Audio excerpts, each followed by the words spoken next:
सियावर रामचंद्र की जय. अयोध्येच्या महालामध्ये सगळ्यांची व्यवस्था करून देऊन रामचंद्र निवांत आपला राज्यकारभार सांभाळत असताना अचानक एक दिव्य तेजपुंज ऋषी, तापसवृत्ती असलेला साधुपुरुष, तापस तेज असलेला साधुपुरुष येऊन उभा राहतो.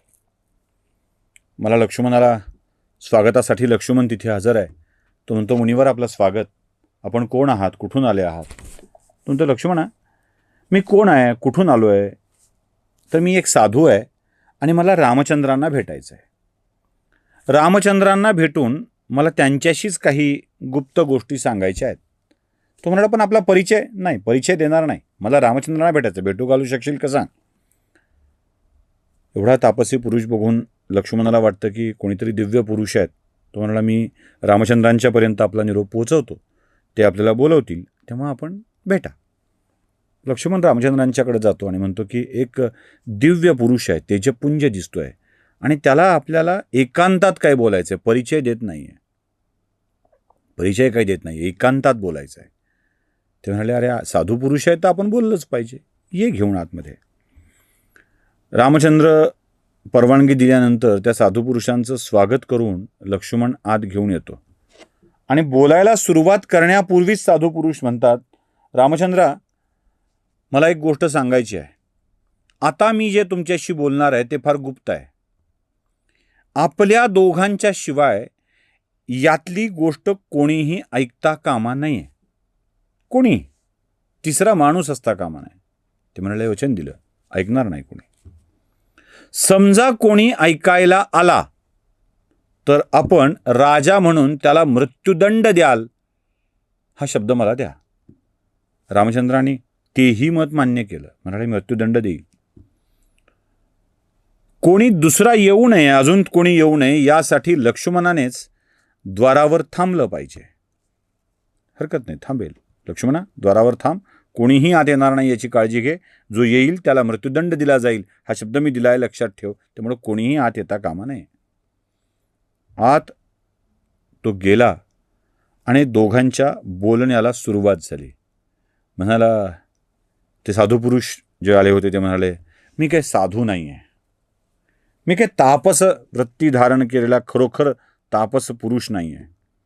मी यमधर्म आहे, मी काळ आहे आणि मी कुठल्या कारणासाठी आलो याची कल्पना सुद्धा आपणास असेल रामचंद्र. रामचंद्र म्हणाले, माहीत आहे, पण तरी सांगा. मी ब्रह्मदेवाचा निरोप घेऊन आपल्याकडे आलो आहे.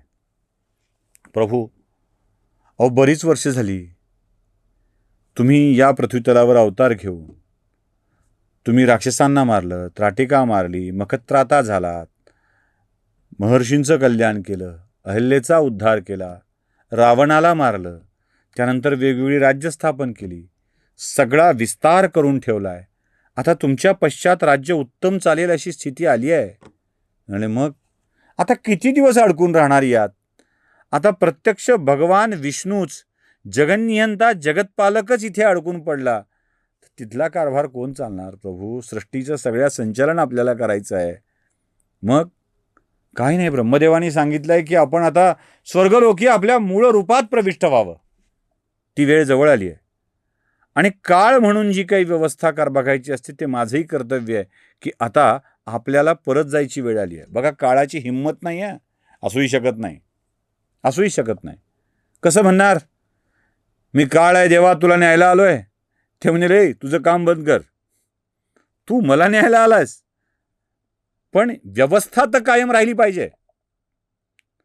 रामचंद्र आणि काळाच्या मध्ये या सगळ्या गोष्टी सुरू असताना एक भयंकर प्रकार याच महालात बाहेरच्या बाजूला घडत होता.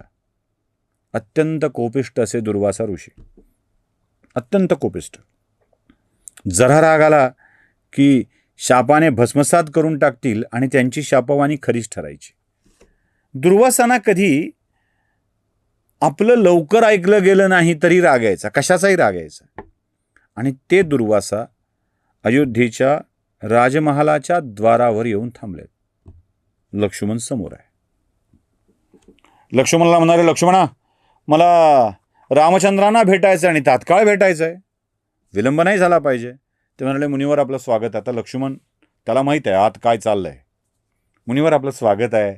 मला खूप आनंद झाला आपल्याला भेटून. अयोध्येचं आज भाग्य थोर. आपल्यासारख्या सत्पुरुषाची चरणकमल या अयोध्येच्या नगरीला लागली, या राजमहालाला लागली, याचा आम्हाला किती आनंद होतोय. मग लक्ष्मणाने आपलं दुर्वासाचं कौतुक करायला सुरुवात केली. ते म्हणाले, अरे कौतुक नको, मला कौतुक नको आहे, मला रामचंद्रांना भेटायचं. बोल, करशील व्यवस्था लगेच? तो म्हणाला, मुनिवर थांबा तरी, स्वागत तरी करू द्या. मी तुमचं पाद्यपूजन करतो, स्वागत करतो, पाय धुतले जातील, योग्य अन्न देतो. भूक लागली असेल, प्रवासामधून आलेले असाल, प्रवासाचा थकवा घालवा, स्नानसंध्या करा, अन्नग्रहण करा आणि मग रामचंद्राकडे सुखाने जा. मला काही, मी तुम्हाला थोडं तसं म्हणणार आहे, पण मला स्वागत करण्याची संधी देऊ द्या. मला तुझं स्वागत नको आहे लक्ष्मणा, तुझी पाद्यपूजा नको आहे, तुझं अन्न नको आहे, मला काहीही नको आहे. मला रामचंद्रांना भेटायचंय, आत्ता भेटायचंय. बालहट्ट, स्त्रीहट्ट, राजहट्ट आणि ज्ञानी लोकांचा हट्ट हा नवा होता. कसा तोडायचा? लक्ष्मण, बरं बसा, मी काहीतरी व्यवस्था करतो, थोडा काळ तरी बसा. ते म्हणले, थोडा काळ सुद्धा नाही, एक क्षण मी थांबायला तयार नाही आहे, एक क्षण. मला आत्ता रामचंद्रांना भेटायचं आहे. तू जाऊन सूचना देतोस की नाही? तो म्हणाला, थोडा वेळ थांबा, मी अशा अडचणीत आहे की त्यांना सूचना देऊ पण शकत नाही. लक्षात ठेव, तू दुर्वासाला वाट बघायला लावतोयस आणि हे भयंकर ठरेल. तू जर माझं आत्ता ऐकलं नाहीस तर मी शाप देईन. लक्ष्मण म्हणाला, मुनिवर, माझं जे काय होईल ते होईल, द्या शाप मला, पण मी आत्ता नाही जाऊ शकत. दुर्वास म्हणाले, तुला कोण शाप देत आहे? या अयोध्येच्या भल्यासाठी मी आलो आहे आणि ते निरोप देण्यासाठी तू जाणार नसशील तर मला ही अयोध्या भस्मसात करून टाकायचा शाप द्यावा लागेल. मी अयोध्या भस्मसात करून टाकेन, एका शापवाणीने भस्मसात करून टाकेल. लक्ष्मण थोडा काळ कांगरला आणि पडल्या चेहऱ्याने, काहीही विचार न करता, रामचंद्र आणि काळ जिथे बोलत बसलेत तिथे गेला. तिथे जाऊन लक्ष्मणानं सांगितलं की महर्षी दुर्वासा आलेले आहेत आपल्या भेटीसाठी आणि ते भेटीचा आग्रह करत आहेत. लक्ष्मणाचं आत जाणं, काळाने लक्ष्मणाला बघणं आणि बघता क्षणी अंतर्धान पावता पावता रामचंद्राला सांगणं, आपल्या कराराचा भंग झालाय रामचंद्रा, लक्ष्मणाला मृत्यूदंड द्यायला हवा, आणि काळ निघून जातो. एक अशी शांतता त्या सगळ्यामध्ये आहे, अशी शांतता आहे की त्या शांततेला काहीच नाही. रामचंद्र लक्ष्मणाकडे बघतायत, फक्त एवढंच म्हणाले, लक्ष्मणा, दुर्वासांना बोलव. दुर्वासाला बोलावण्यात आलं आणि दुर्वासा मुनींनी रामचंद्रांशी काय संभाषण करायचे ते केलं. दुर्वासा निघून गेले. दुर्वासाच्या कोपापासून अयोध्या मात्र वाचली. पण लक्ष्मणाचं काय?